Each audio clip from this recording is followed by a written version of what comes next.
Hello বন্ধুরা, এই মুহূর্তে আপনারা দেখছেন প্রিয় ছাদ বাগান। গুটিগুলি এই পর্যায়ে এলে আমি গাছে জৈব মিশ্র সার দিয়ে থাকি।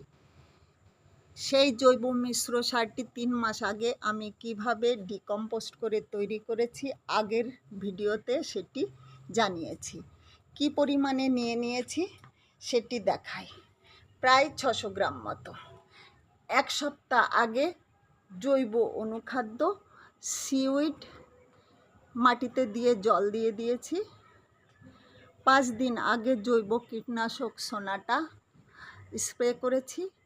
এখন 15 দিন অন্তর জৈব কীটনাশক সোনাটা স্প্রে করে যাব। আর ঝড় বৃষ্টি হলে রোদ ওঠার পর বিকেলের দিকে ছত্রাকনাশক স্প্রে করব। এখন নিয়মিত আর ছত্রাকনাশক স্প্রে করব না।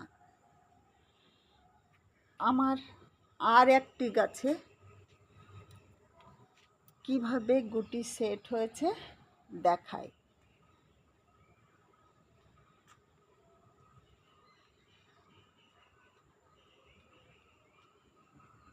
এই গাছটির মুকুলের ভিডিও আমি 1 মাস আগে দিয়েছিলাম।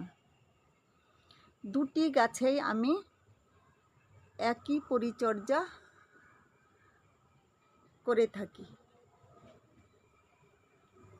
এই গাছেও আজ ওই একই পরিমাণে মিশ্র সার দিয়ে জল দিয়ে দেব।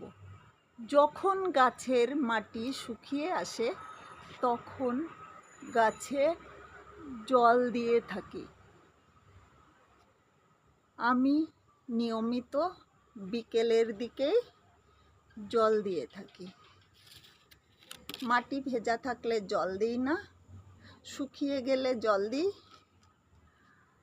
আজ এই পর্যন্তই, দেখা হবে পরের ভিডিওতে।